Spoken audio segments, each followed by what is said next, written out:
Ketika Xiao Yan mendengar ini, dia juga dengan hati-hati merasakan apa yang dikatakan Zhu Lao. Zhu tua, di mana peringkatmu? Saat berikutnya, Xiao Yan sepertinya mengingat sesuatu, dan buru-buru bertanya. Karena Zhu tua ini tahu begitu banyak rahasia, kekuatannya sendiri tidak diragukan lagi sangat menakutkan. Hehe, kamu tahu harus berkata apa padaku. Tapi tidak apa-apa untuk memberitahumu. Kekuatan spiritual saya telah memasuki tingkat guru surgawi. Adapun guru formasi Do, saya juga telah menginjakkan kaki di guru formasi Do kelas 6. Zhu Lao juga tersenyum perlahan, seolah-olah dia berbicara dengan lembut dan biasa-biasa saja. Tuan Surgawi, setelah kekuatan spiritual menginjakkan kaki pada Tuan Abadi, ia mampu bersaing dengan para pejuang abadi yang kuat. Adapun Tuan Surgawi yang lebih kuat dari Tuan Abadi, itu pasti lebih menakutkan. Tuan Formasi Pertempuran peringkat 6. Kekuatan formasi yang ditampilkan oleh Master Formasi Pertarungan peringkat ke-6 sama menakutkannya dengan beberapa tingkat abadi yang bertarung. Xiao Yan juga sangat terkejut di dalam hatinya. Hehe, apa, anak kecil, kamu terkejut? Penatua Zhu juga memperhatikan bahwa mata Xiao Yan terkejut, dan dia berbicara perlahan, dengan sedikit kelembutan dalam suaranya. Senior, dengan kekuatan spiritual Anda pada tingkat guru surgawi, saya khawatir beberapa makhluk abadi yang bertarung dengan kekuatan rata-rata tidak akan menjadi lawan Anda. Xiao Yan juga berbicara dengan susah payah, karena meskipun Xiao Yan memiliki evaluasi tinggi terhadap Zhu Lao, tapi sekarang faktanya ada di depan Anda, dan sulit dipercaya. Ada kekuatan mengerikan yang tersembunyi di tubuh Zhu Lao. Jika Anda telah mengembangkan kekuatan spiritual Anda ke tingkat Master Abadi, Anda memenuhi syarat untuk bersaing dengan setengah abadi atau yang baru saja melangkah ke tingkat pertempuran abadi. Adapun guru surgawi, dia juga memiliki kualifikasi untuk bertarung melawan abadi. Sejauh yang saya ketahui, bahkan jika Anda tidak bisa mengalahkan abadi bintang 1 atau 2 biasa, Anda masih bisa tetap tak terkalahkan. Penatua Zhu juga memikirkannya sebentar, dan kemudian berkata dengan sungguh-sungguh. Master Formasi Do sangat menakutkan. Xiao Yan juga bergumam. Jelas Xiao Yan juga tahu bahwa kekuatan Zuo tua di depannya harus tetap pada Do Di, paling-paling Do Di bintang 9 kuat, dan Do Xian kuat pasti tidak. Tapi yang paling mengejutkan Xiao Yan adalah kekuatan spiritual yang sangat besar dari Penatua Zhu di depannya. Dengan Master Formasi Do dan kekuatan tingkat Kaisar Do bintang 9, bahkan bertarung melawan Do Xian tidak akan mungkin tak terkalahkan. Hehe, kamu tidak harus terlalu ambisius, dan pencapaianmu di masa depan tidak akan lebih rendah dari milikku. Penatua Zhu juga menghibur Xiao Yan. Guru, saya harus berterima kasih kepada Anda karena telah merawat saya mulai sekarang. Xiao Yan juga tertawa pelan, sampai saat ini, Xiao Yan juga diyakinkan oleh Zhu tua di depannya. Saat berikutnya, Xiao Yan juga memusatkan perhatiannya pada tulisan putih pada inti kehidupan ilahi yang tergantung di depannya. Saya pikir prasasti inti hidup Anda juga sangat aneh. Setiap kali saya menyelidiki interiornya, saya akan dipantulkan oleh kekuatan aneh. Meskipun saya tidak tahu mengapa, prasasti inti dari hidup Anda memberi saya perasaan bahwa ini seperti lautan, seperti jurang yang dalam, seperti penjara.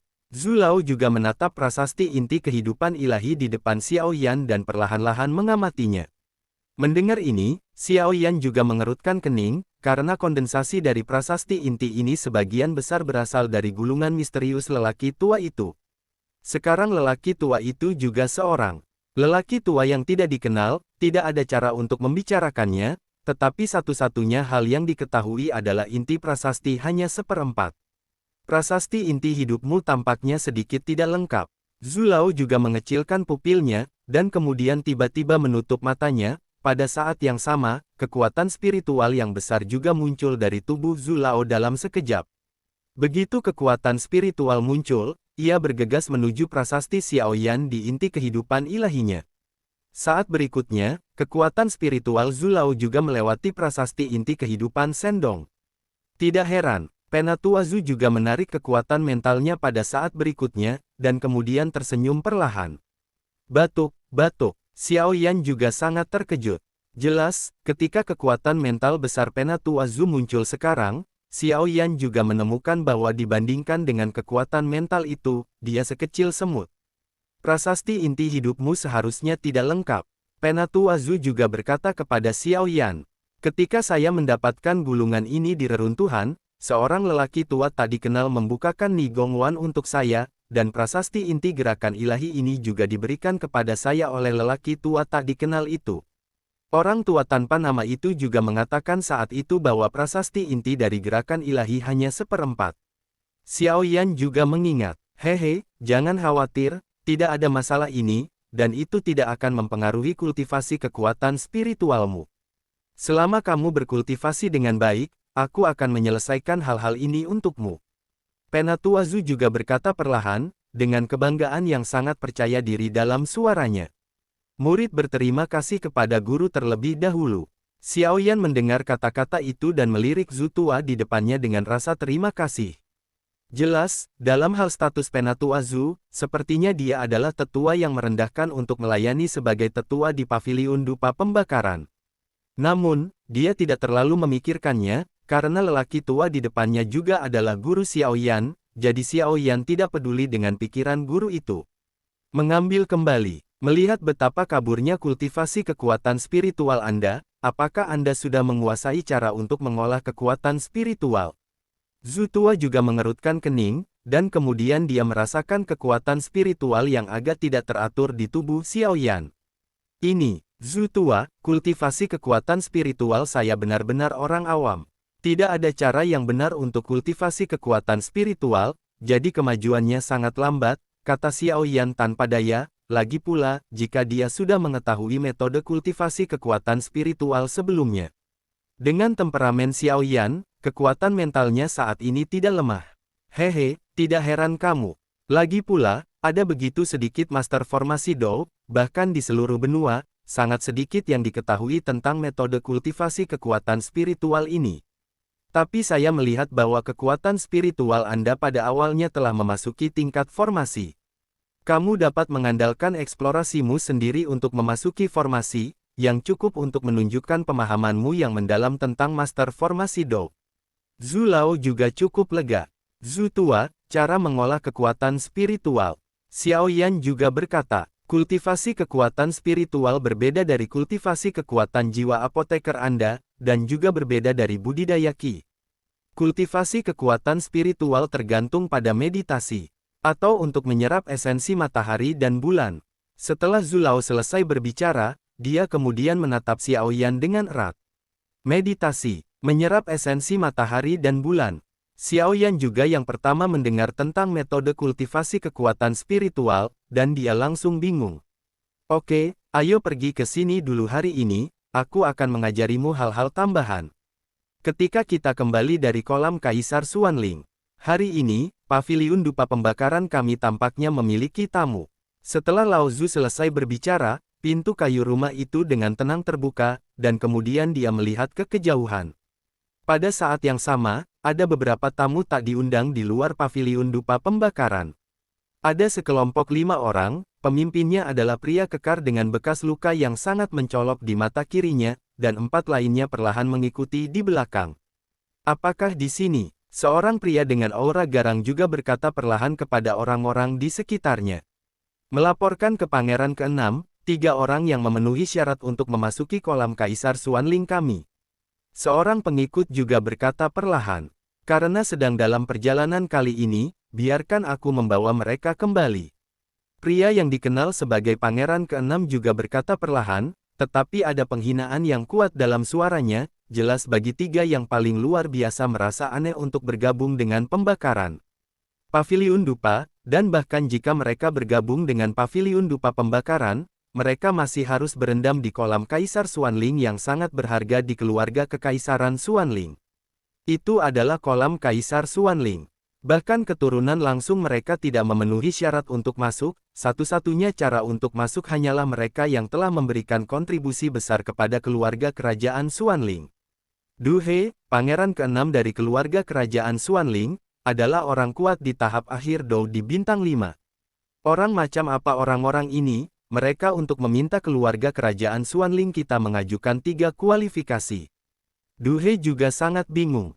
Jelas, dia berada di luar sepanjang tahun, dan dia juga prihatin dengan beberapa keluarga kerajaan Xuanling saat ini. Melaporkan kepada Pangeran ke-6, ketiga orang ini berpartisipasi dalam kompetisi penjarahan poin dan memberikan kontribusi besar untuk perang melawan Kaisar Hantu Kembar. Oleh karena itu, mereka telah menyatukan dari 9 sekte super, dan mereka pasti akan memberikannya bersama-sama. Pengikutnya juga melanjutkan, mereka bertiga di belakang. Posisinya lebih seperti penjaga, melindungi 6 pangeran. Jangan khawatir, ayo masuk dulu. Du He juga menggelengkan kepalanya. Pangeran ke-6, tentu saja. Langit di atas masing-masing sekte ini dilarang. Jika kamu secara paksa menerobos, bahkan jika kamu adalah pangeran ke-6 dari keluarga kerajaan Xuanling, sekte ini memiliki alasan yang cukup untuk membunuhmu. Rombongan itu juga ketakutan. Lalu dia berkata kepada pangeran ke-6, kenapa begitu merepotkan? Du He juga menatap sedikit ke kawasan pavilium dupa yang panas, dan gelombang samar memancar darinya, sepertinya apa yang dikatakan rombongannya itu benar. Pangeran ke-6, lupakan saja. Mereka bertiga yang pergi ke keluarga kerajaan Xuanling pasti akan dipimpin oleh paviliun Fenxiang mereka yang kuat. Lagi pula, hubungan antara keluarga kekaisaran Xuanling kita dan paviliun Fenxiang juga. Jangan terlibat. Pelayan itu juga berbisik. Karena kamu di sini, kamu tidak boleh kembali dengan tangan kosong. Du He juga berkata dengan jelas, seolah nafasnya hilang begitu saja, mengungkapkan martabat yang seharusnya dimiliki seorang pangeran. Tapi kamu tidak tahu temperamen Raja Xuanling kita. Jika itu tidak bisa dilakukan dengan benar maka, petugas itu juga sangat khawatir. Cukup, saya memiliki keputusan terakhir di sini. Du He juga berkata dengan marah. Hai, 6 pangeran ini masih sangat bingung untuk mendapatkan rasa hormat dari Raja Xuanling. Paviliun dupa pembakaran, bukankah itu sesuatu yang dapat Anda goyangkan sebagai kaisar pertempuran bintang 5 di tahap akhir? Rombongan juga perlahan mundur di belakang Du He, dan kemudian perlahan melihat ke langit di atas. Dia telah memberi tahu orang-orang di paviliun dupa pembakaran, dan dia pasti akan segera keluar untuk menyambut mereka. Bambu tua, ini adalah. Xiao Yan juga mengandalkan kekuatan jiwanya yang besar untuk merasakan 5 Du He, dan kemudian menoleh untuk melihat Zhu Lao. Hehe, tidak apa-apa, mari kita berjemur sebentar. Pergi dan panggil mereka Mu Yingying dan Mu Feng. Hari ini kita akan mengikuti mereka ke keluarga kerajaan Xuanling. Efek dari kolam Kaisar Xuanling cukup aneh. Penatua Zhu juga tersenyum perlahan. Ya, Xiao Yan setuju, lalu perlahan keluar dari rumah dan berjalan menuju Wu Zuju. Pada saat ini, Xiao Yan juga tidak peduli dengan metode kultivasi kekuatan spiritual atau hal-hal lain, lagi pula, lebih penting untuk berendam di kolam Kaisar Xuanling. Karena keluarga kerajaan Xuanling tampaknya memiliki hubungan dengan Seng Yan. Bahkan Xiao Yan memiliki tebakan yang berani. Sangat mungkin bahwa Seng Yan ada di keluarga kerajaan Xuanling. Hehe, Du He, pangeran ke-6 dari keluarga kerajaan Xuanling. Penatua Zhu juga berkata perlahan, lalu dengan gerakan, dia langsung menghilang. Paviliun dupa pembakaran sialan. Du He awalnya menunggu dengan tenang di luar wilayah surga yang membara, tetapi beberapa menit berlalu, dan orang-orang dari paviliun dupa pembakaran tidak terlihat keluar untuk menyambutnya, yang membuatnya sangat tidak senang. Lagi pula, apa yang kamu bicarakan? Du He juga seorang pangeran yang bermartabat. Kemanapun dia pergi, kapan dan di mana dia menerima perlakuan seperti ini. Sepertinya hubungan antara paviliun dupa pembakaran ini dan keluarga kerajaan Xuanling kami hanya akan lebih serius daripada yang saya bayangkan. Pengikut itu juga menghela nafas perlahan.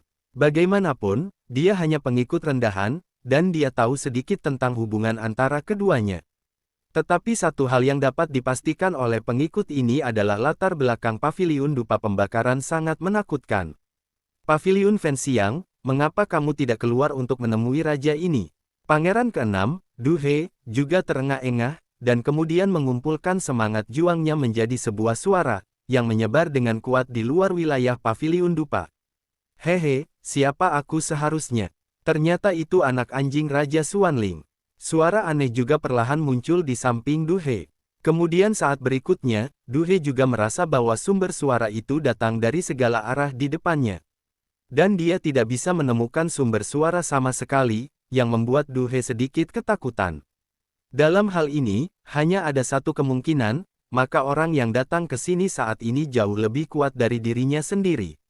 Kami tidak menyambut orang-orang dari keluarga kerajaan Xuanling di sini. Katakan padaku, apakah kamu ingin bunuh diri di sini atau aku yang melakukannya? Setelah berbicara, seorang lelaki tua berpakaian biasa juga perlahan muncul di luar domain pembakaran surga dan kemudian lelaki tua yang tersenyum.